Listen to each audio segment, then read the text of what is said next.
Hello, can we please talk about UFC 278 taking place this weekend with the main event featuring our man from Birmingham, Mr. Leon Edwards, is getting another crack at Kamaru Usman. Obviously, the first time they fought, it was not a title fight. They fought a long time ago. Coming up, and it's going to be a fun main event. It was quite fun to do research. Obviously, I watched their first fight, watched a load of their fights since. It was fun. It was nice doing the research for that one. Also, I picked out a few more fights on the card that I think are either going to be good or there's just some interest in there for me. Because at the end of the day, I look at the fights that I'm interested in. A lot of the fights are going to be good on this weekend's card, but I have to be brutal because there's only so much time in the day. So I've got fucking appointments, guys. So I'm going to be taking a look at some of the fighters. Basically, I do my research. I take a look at what the fighters do well, what they don't do well, certain things that might be able to be taken advantage of, and then what I do is I look for the most unlikely fucking bet possible and I put that on. But the bet is secondary because I do the bets for fun, long odds, low stakes. That is my mantra. But the research is all there. So if you just want to know a little bit more about some of the fighters that maybe aren't as well known as some of the big stars on the card, then by all means tune in for the rest of this video. The Burt Locker fights in 15 for UFC 278.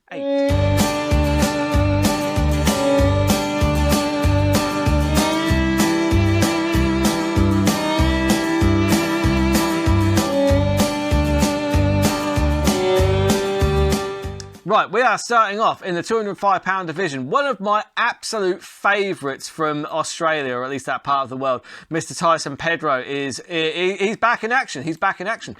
And he came off a long layoff. He returned in April, knocked out Villanueva. Very, very impressive. Very impressive.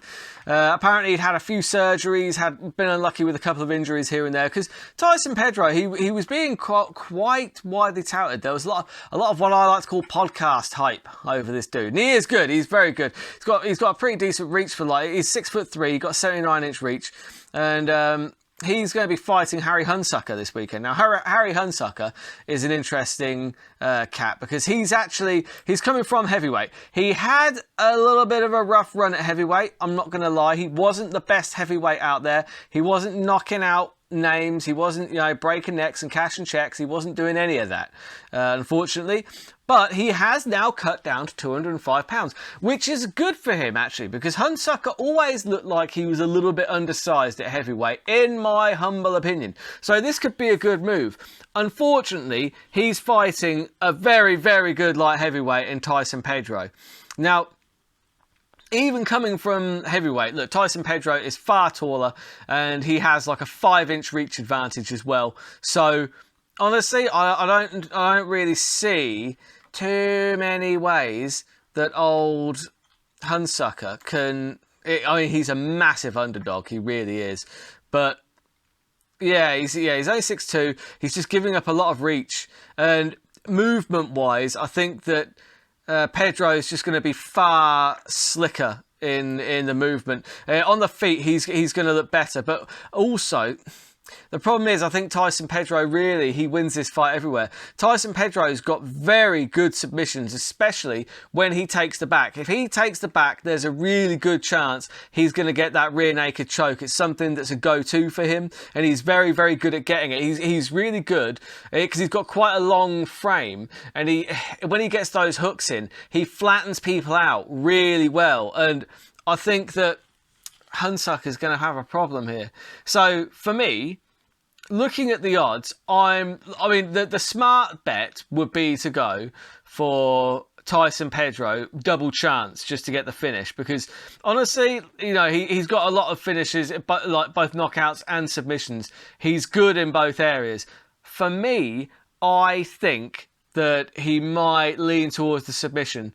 So 4.33 on the submission, absolutely terrible bet. You need to keep your bets more vague than that, because otherwise they just never come off. And hey, look, Hunsucker's a 4-1 underdog, and I have just picked his opponent to win. That's a license to print money right there, guys. My picks are terrible. It's like the MMA gods hear what I'm picking, and it doesn't matter how big the underdog is on the other side, they'll just throw him a win. So if you want to cash in big on Harry Hunsucker this weekend, just disregard what I've said. pay no attention to my pick and take Harry Hunsucker by all means. But my pick, personally, I am taking the submission for Tyson Pedro, 4.33. That is going on the bet slip. So, next up, I am looking in the heavyweight division. It's Marcin Tybura taking on the undefeated 16-0, 15 finishes heavyweight sensation that is Alexander Romanov. And this one is so good that it's going onto my Patreon. So if you want to see this breakdown, head over to the Patreon. It's literally £1 a month. It helps to support the show, and you get the exclusive picks that this breakdown is not going to be anywhere else. So head on over, the Burt Locker on Patreon. Thank you very much. Move on to the co-main event, and what a co-main event it is. This one's really interesting. Paulo Costa versus Luke Rockhold at £185. I kept writing £205 just because for some reason I see Rockhold as a 205er, honestly. He's so big. He is gigantic for middleweight. Bloody Paulo Costa, well, it's like he doesn't even care about making weight anymore, at least not with the Vettori fight. With the Vettori fight, he basically purposely came in at ridiculously overweight. But they both seem to be on weight. They both seem to be on track, and they are going to go head to, because this fight's been cancelled a couple of times. So they finally got him in there.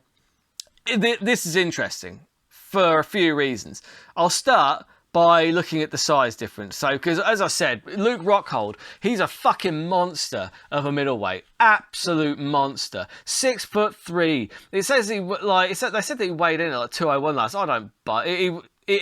He weighs in at the very limit of middleweight, and then he balloons back up. He's probably about 210 when he's in there. He's a fucking big boy, and he covers distance very well with his kicks. He's got good reach as well. He's going to have like a 5-inch reach advantage over Costa. That's a problem. The leg reach is a 5-inch reach advantage as well. That's a problem. For me, size-wise, everything is in favour of Luke Rockhold, honestly. But you got to look at the mentality, because there's a lot of mentality that goes into this sport.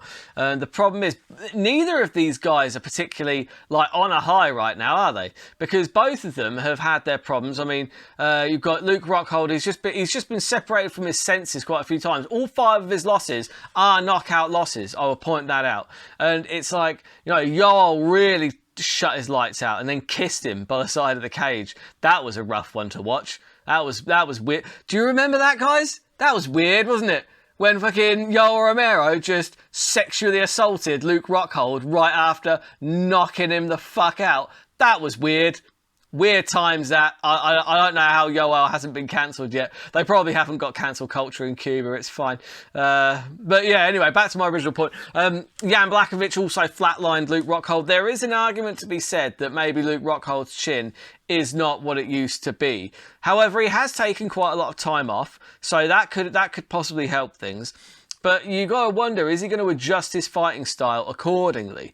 Because the best way to not take damage, really, for Luke Rockhold is if he takes this one down, which is where I think he might actually take this. But sticking on the subject, mentality, Paulo Costa just seems like a bit of a weird guy, honestly. For me, he blamed losing to Adesanya on having too much wine the night before, which is fucking well unprofessional. He came in 10 pounds. It's so overweight against Vettori, they had to change it to a light heavyweight fight, which is ridiculous. And then he went on to lose the fight because he just didn't really do very much. Yeah, he's in a bit of a weird place because Costa was a confidence fighter. Like, don't forget that before he had those 2 losses on his record, he was undefeated. He was that undefeated fighter that everyone was afraid of. But I would actually go back to that, because for me, the problem with Paulo Costa is I feel like he was don't get me wrong, like, how do I say this without sounding like I'm really disrespecting Paulo Costa? I don't think there is a way to say it without, so I'm just going to fucking say it. I think he's overrated. Honestly, I really do. I think that... Now, that's not to say that I don't think he's good. I think he's very good.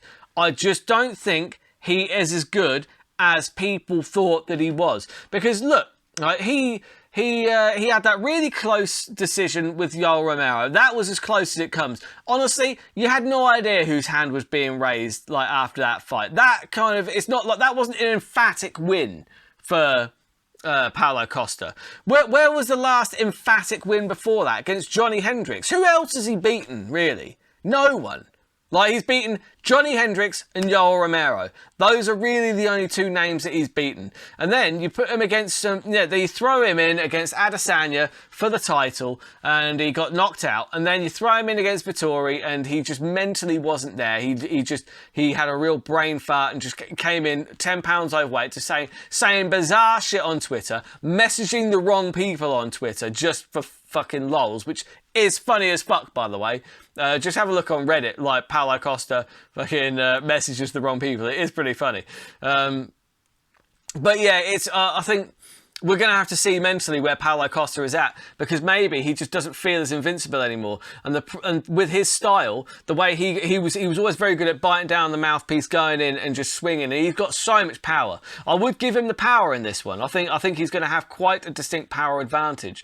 But that's not to say that Luke Rockhold can't just put his lights out. I mean, Luke Rockhold has some of the best kicks in the game. I think if it stays standing, that's probably what we're going to see a lot of. That left body kick from Luke Rockhold is fucking incredible.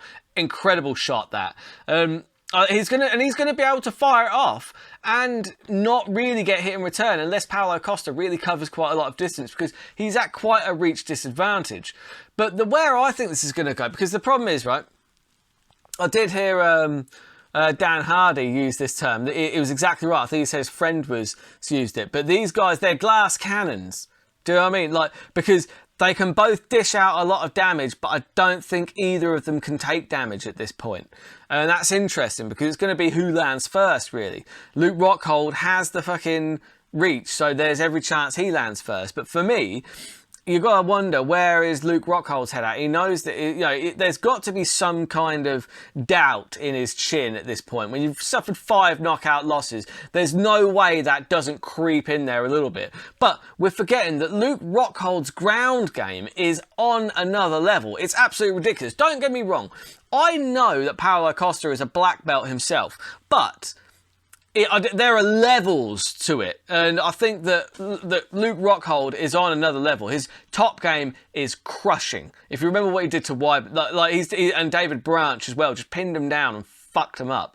His top game is crushing. He also has 8 submissions on his record. He knows he did that inverted triangle against Tim Boach, I think it was. Apologies if I've got that wrong. It was definitely a big, bald, pale guy. It could have been Boach. I think it was Boach. So, yeah, for me, I think the path of least resistance for Luke Rockhold in this fight, because I do like Luke Rockhold to win this fight. He's a heavy underdog, but I do like him in this fight. I think that he has far more ways to win than Paulo Costa does. I feel like he actually has the better weapons. The only thing that could let him down is if Costa plants one on his chin. I don't think Luke's chin is there anymore. However, I do think that this could, Luke Rockhold could get this to the ground, and the path of least resistance for Luke Rockhold, for me, is to get this to the ground and submit Paulo Costa. I think he is more than capable of doing that. You are getting 7-1 on a Luke Rockhold submission, and that is what I'm putting my bet on. But like I said, the rest of the research is all there. You've got a knockout for Costa is not going to be kind of out of the realms of possibility, because Luke Rockhold's chin just isn't there. But then you've got to remember, Luke Rockhold's striking is also very good, and he's going to have the reach. He's going to have the advantage. His kicks are fucking incredible. But yeah, for me, I always put my money where my mouth is. I will put some money down on Luke Rockhold by submission, because I think that is the path of least resistance. And so 7-1, wonderful. Add that to the bet slip. Then you've got the main event of the evening. Fucking incredible fight, this. Kamaru Usman versus Leon Edwards, 170 pounds for the welterweight undisputed title of the world. This is going to be really, really fun. And I can't... Because when they first fought, don't forget, it's a long time ago, and both of them have gotten markedly better since then. Now, the thing is I think it's going to be a very different fight, actually, because in their first fight, Usman, basically he broke Leon Edwards mentally by just taking him down. And in the first round, Leon Edwards, he really showed some great takedown defense. He really does have very good takedown defense. But when people are just relentless like that, eventually they'll get you down. Then you've used so much energy that it's going to be tough to get back to your feet. Now, on the feet, you've got to think that Leon probably has an advantage in speed, footwork. He has terrific elbows on the break. You know, when you saw against Gunnar Nelson, like when is it he got into kind of a clinch, landed the elbow, and then he's got, and against Dos Anjos, he cut him with a really big elbow. Both on the breaks from the clinch, and it's in that clinch that he uses to, you know, his underhooks and everything to stop the fight from going to the ground. But I think it could be slightly different in this one, because Usman hasn't really used his wrestling in his last couple of fights. You know, against Colby Covington, he didn't use wrestling at all, and just was happy to stand with him. Against Gilbert Burns, it was the jab that did it, and again, he didn't really seem interested in getting the takedown, and his jab was just on point. He knocked Burns down with a jab and then finished him, and then obviously that huge punch from over Jorge Masvidal, the big straight right, the huge straight right hand.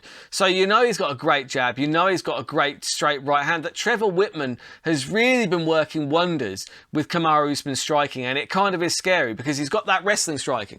Because he's not one of these kickboxers that goes in there and he's got because the problem, like some of the kickboxers, they're brilliant, but there's too much, like they swing with a purpose, and that is brilliant. But the dangerous thing about Kamaru Usman's striking is that he's coming from a wrestling background, so he's focused entirely on the technique. He throws with power because he's such a powerful guy, but he's not focused on the power, so he's not overloading on everything. There's no wind up to his jab. His jab goes from there to there, bang, bang, bang, bang, like a piston. That right hand that he got Masvidal with was from there to there. There wasn't like a huge, it wasn't like back, and it was from there and bang, like a piston. He punches like a piston, and that is frightening because it means that you can't really see him coming. That's a problem. So even if this stays on the feet, which I think it will, I think that Usman's going to want to stand with Leon Edwards. I really believe that. And I don't know, and Leon Edwards should want to keep the fight standing, right? That's what he should want to happen. But the problem is, I think that Leon Edwards is a better technical striker. I think that he will be able to land more. I think that his footwork will be better. I think his elbows are very good, really, really nice. But the power you have to give to Usman. Usman's got that scary one punch, fucking knock you flat out of your fucking senses power. And that's a problem when, like, Leon Edwards is going to be looking to kind of, to cut off the cage and move around and just use volume to piece him up. I'm not saying that Leon doesn't have power. Obviously he does. He has power. He can knock people out, but it's usually with volume is what he does.